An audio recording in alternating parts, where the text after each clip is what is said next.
Hey everyone, welcome back to the cabin. Jennifer and I, we have been working on doing quite a bit of milling.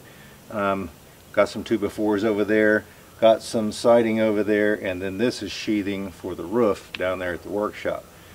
Not quite sure if we've got enough yet, but that remains to be seen, because even if I had some left over, I've got that third section, which is going to be the sawmill and the lumber storage area basically.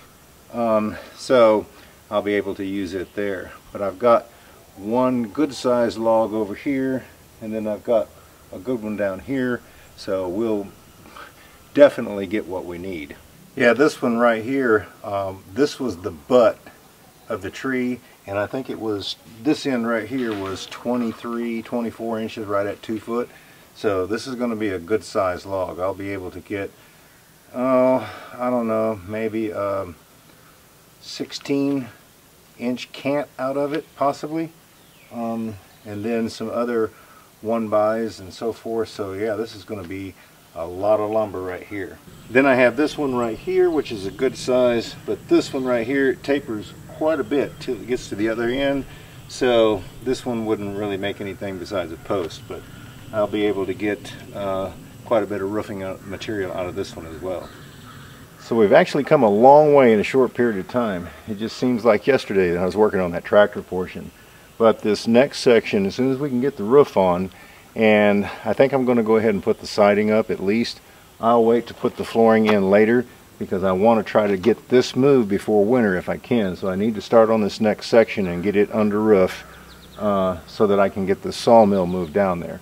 But our plan is, I was going to turn the building that the sawmill is in currently into kind of like a shed for wood, but I've got the other one still, and we kind of re-evaluated that area, and we think that what we'll do is just tear that down and build a nice little kind of like gazebo with a nice rock fire pit, maybe a metal table outside and some chairs and so forth. So yeah, I think that might be better use for that area, and then it actually gets that building out of the way to where you can be sitting on the porch and actually look off in that direction and see, when the leaves fall, see the mountain, the outline of the mountains. So I milled up some 12-foot siding the other day. This is the new stack right here.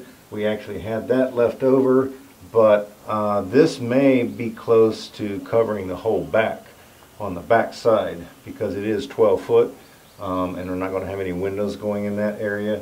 So I think I may have to add a little bit to that, but I should have enough to cover the back. Then we came out with a bunch of stickers, just a couple of boards like these that had some bad live edges on them, so I just set it at 3/4 of an inch each time and went through there and made a lot of stickers. So once they're cut off, just like these that you have to use to create an airflow under your boards to help them air dry, and you don't want to use too few.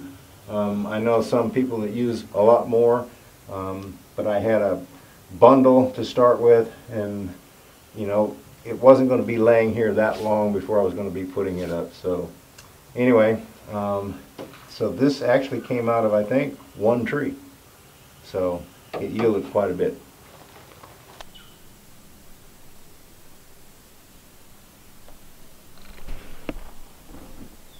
Yeah, I wasn't kidding when I said we've been doing a lot of milling, especially when you're cutting planks like this.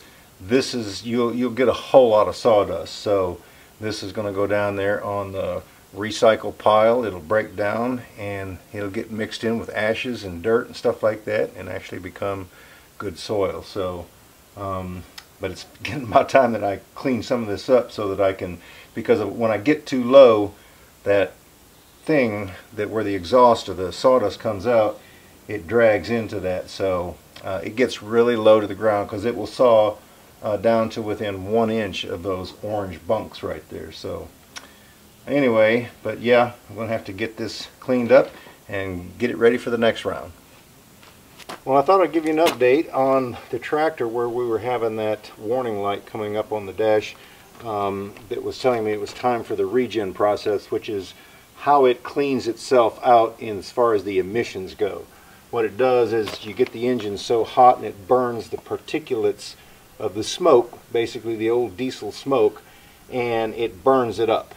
Okay, so whenever that process needs to be done, the computer senses it, it gives you a signal, and that's what the operation that you go through. Well, I could never get that to engage. I couldn't disengage it either. Every time I crank the tractor up, after I run it for about 5 minutes, that light would come on, it would flash, and it would beep at me. So I remembered being over at Jennifer's house one time building a deck on the back, and had my truck, the radio, running pretty much all day long. And it was still running when I got in it. But when I got in it, it didn't have enough juice to turn the engine over. So jumped it off, backed out of her driveway and took off. Didn't get very far, and figured out that it was stuck in third gear because I could barely get it to start going uphill.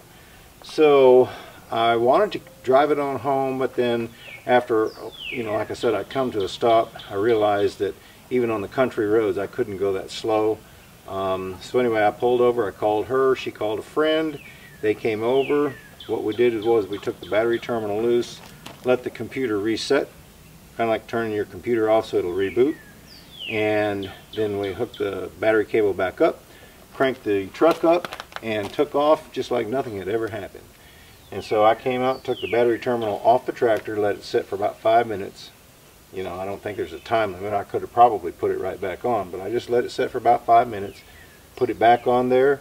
It hasn't come on, but one thing that I did learn, that the diesel engines have to run at a much larger RPM than what I had been doing here.